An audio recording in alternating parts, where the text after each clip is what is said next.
OTAs officially kick off today. And the big news surrounding OTAs, in Miami at least, Tua. Is he going to be there? Is he not? There is a report that he is in the building for Dolphins OTAs. And of course, the next quarterback expected to get in line for a payday. Getting a look at Tua over the last 2 seasons, leading the NFL in passer ratings in 2022, passing yards, leading the NFL there in 2023. But of course, Dolphins fans, they just want a playoff win. They want to get to an AFC championship. So should Tua get paid, he is the next in line quarterback to do so. We have Brinson and John Breech here with us to discuss about some storylines for the upcoming NFL season as OTAs are underway. And gentlemen, we got to talk about Tua in the building for Dolphins OTAs. He is slated to become the next quarterback for a big payday. We just saw it come down with Jared Goff and those numbers with the Lions. Brinson, I will start with you. Does Tua deserve to get a big payday, like a type of Jared Goff, Joe Burrow sort of contract, in your opinion?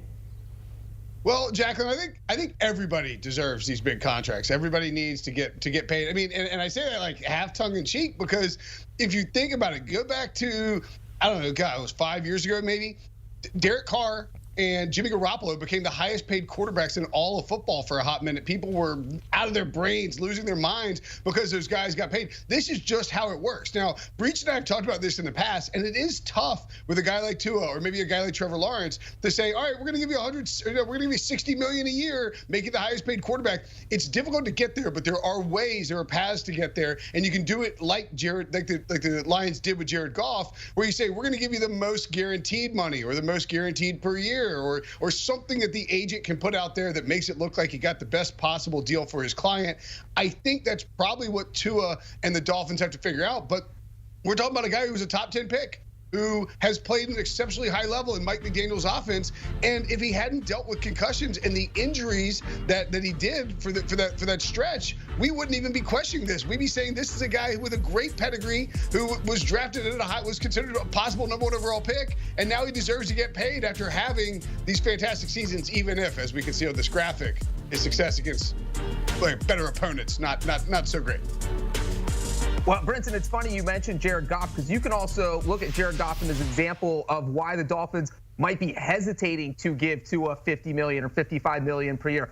You go back to Goff's career with the Rams, and look, a year after he signed that huge extension in LA, the Rams were regretting it, and then they were already looking to move on, and then they were willing to eat his contract. And it feels like the Dolphins are trying to feel out, do we have a quarterback who can win us the Super Bowl? We just saw his stats up there. He hasn't been good against playoff teams. He hasn't been good in cold weather, which isn't good because the playoffs are played in January, which is winter for 98% of the country, unless you live in Miami. So there are definitely some question marks here. But the problem is, the longer you wait, the more contentious it's going to get.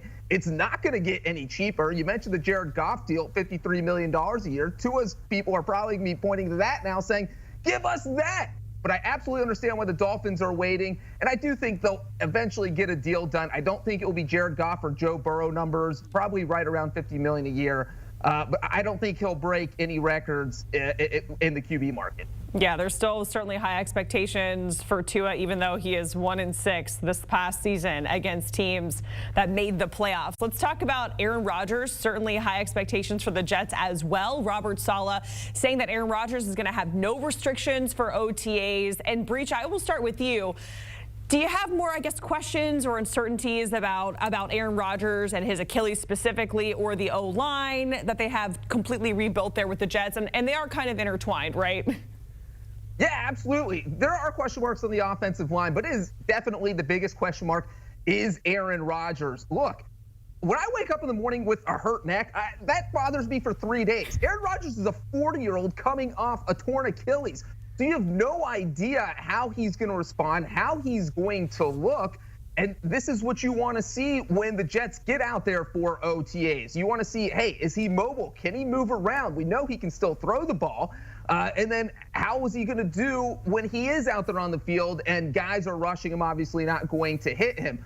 This entire Jets roster has been built to succeed this year. You look at what they did in free agency, adding Mike Williams, drafting Malachi Corley. And then obviously you just talked about the built-up offensive line. So this is all going to come down to Aaron Rodgers. He's the glue guy here. If he is good in 2024, the Jets are a Super Bowl contender. And if he's not, it's uh-oh for everyone in that organization.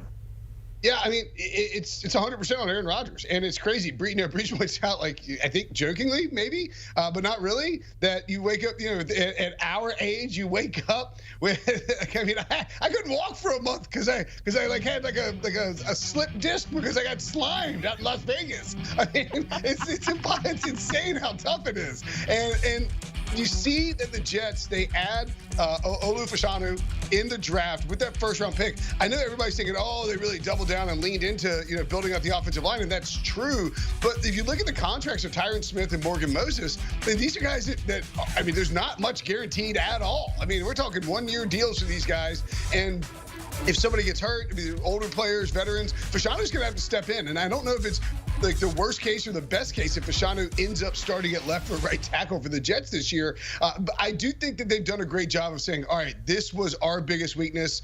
4 snaps, 4 pressures. Aaron Rodgers goes down for the year. We have to figure out some kind of way to protect the quarterback. And if they do that and Aaron Rodgers is healthy, that's great. But I don't see any way. Their win total's at 9.5 right now. And in May, you would have to be insane to consider taking the over on it because we just have so far to go before we can see how Aaron Rodgers looks. And there's just too much time between now and the start of the season. I think it's still very much a coin flip for both him and Kirk Cousins, how they actually respond and perform at the start of the season coming off torn Achilles. Brinson, thank you for letting me relive that moment of you getting slimed. I'm sure it wasn't fun with your month-long recovery, but I forgot about that until this moment, and I appreciate that. Breech, you talked about Aaron Rodgers. We know he can still throw the ball. We know that Josh Allen can throw the ball as well, but if you look at the Bills receiver room, Khalil Shakir, that is the only wide receiver on the roster who has currently caught a pass from Josh Allen, and I guess we will soon find out. But Breech, do you think the Bills have done enough in the offseason, in the draft, to address the void in the receiver room with no more Stephon Diggs? Yeah, it's interesting what the Bills' plan here is. Hey, let's just throw a bunch of people in the receiving room and hope something sticks, hope something works out. But the one thing I will say, and I've said this since it happened, is I really thought Curtis Samuel was one of the most underrated signings of free agency. You're looking at a guy who had at least 60 receptions in each of his past 2 seasons, and that was playing in the Commanders' offense. 60 receptions in Washington is equivalent to like 90 receptions with a normal team. So he has been impressive, and I think he can put up even better numbers playing with Josh Allen. And then you obviously look at the fact that they went out, made a huge move in the draft by getting Keon Coleman. And if he gets a chemistry early with Josh Allen, he could obviously become a huge weapon. And then let's not forget that Dalton Kincaid was the second leading receiver on the team. He had the second most receptions. So obviously Josh Allen loves throwing to his tight ends. So I do think as long as Allen gets along and has good chemistry with Samuel, with Keon Coleman, that this offense might not take as far back a step as some people think it will without Stephon Diggs. I still think it can be high-powered for the upcoming season. Well, and let's not, it's also possible that the Bills looked at the Chiefs and said, look, they traded Tyreek Hill. They won the Super Bowl 2 years in a row. We have to perform at the all Madden level like the Chiefs. You don't, guys. You can still win just any other way. Just go win any way you can get it, Bills. I do think that Dalton Kincaid, though, this is a guy who's a really high draft pick, really talented receiver coming out of Utah, someone that could develop into a true #1 pass catcher. And I think in the modern NFL, maybe you don't have to have that #1 wide receiver, although Keon Coleman could develop into that. Certainly he's been fun off the field so far. And I thought he flashed incredible skills at Florida State, a different type of #1 than they've had before. But there's enough there where they can fashion it around. And when Joe Brady took over as offensive coordinator, this is a team that really leaned into running the football more than anything else. I mean, they became a run-heavy team. And I think you go back and think about Sean McDermott and what's happened since Brian Dable left, and then with Ken Dorsey, obviously. I think he's wanted to run the football more, to let his defense win. And they reshaped the defense some this offseason. Now they can focus on being a James Cook / Ray Davis, rush-heavy team. Josh Allen rushing in the red zone, down by the end zone. And I just think you're going to see maybe a little more conservative approach on the offensive end from the Bills than we have in years past. I don't know that it's what ultimately works out, but I think that's the direction they're trying to go. And then then have Dalton Kincaid be the focal point of the pass game.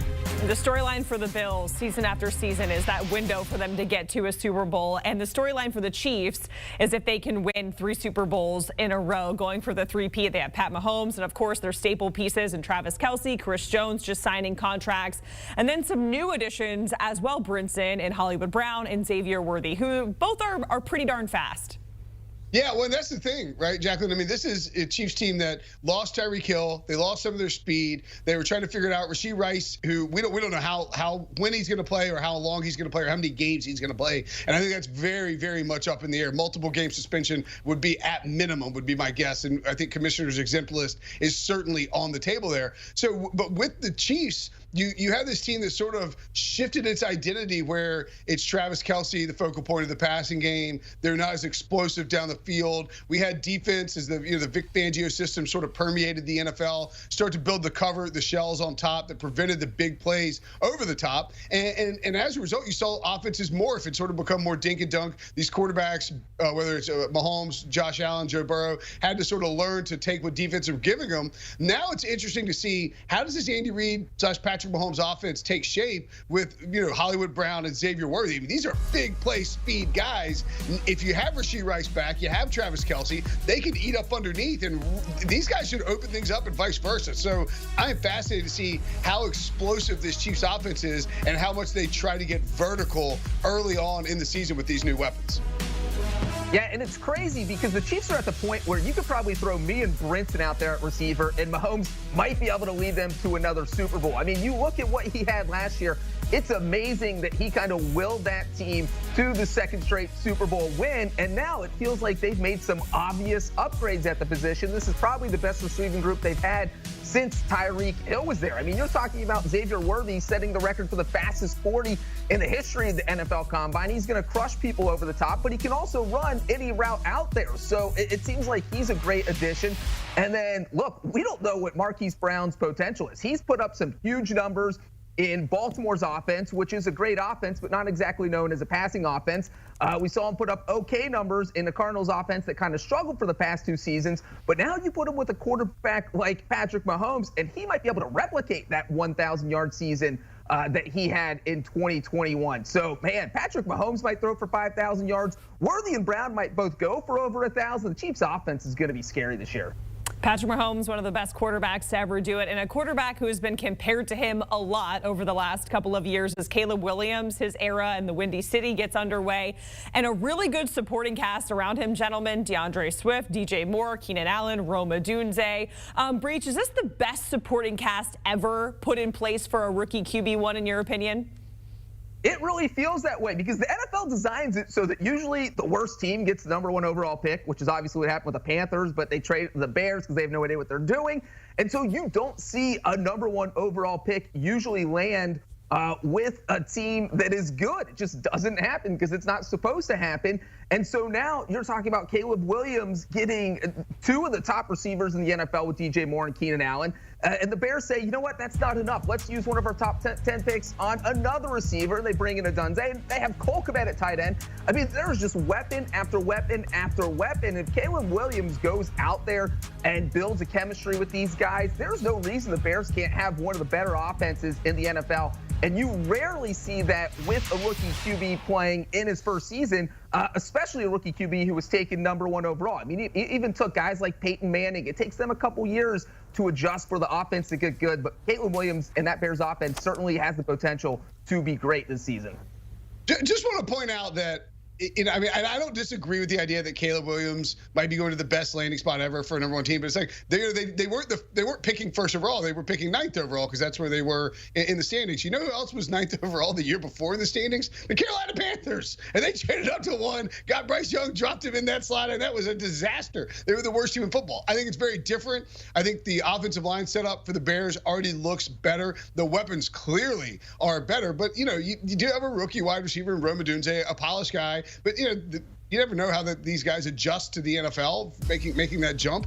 DJ Moore, certainly, Panthers lost him in that trade. So, I mean, you can make the case that that's a big difference, and I wouldn't disagree. And then Keenan Allen, who was traded by the Chargers, excuse me, I still think he's got good football left in him. I don't disagree. This is a very good setup. I think Caleb Williams is a better prospect than Bryce Young, and everyone would agree with that. So I expect big things from the Bears, but they're minus 125 to make the playoffs. That is wild. There's no way that the Bears should be favored to make the playoffs. When you look at some of the other teams around the NFC, I think the hype train for the third, fourth, maybe fifth straight year in Chicago is getting a little out of hand. And if Caleb Williams looks great in the offseason, it's only going to get worse.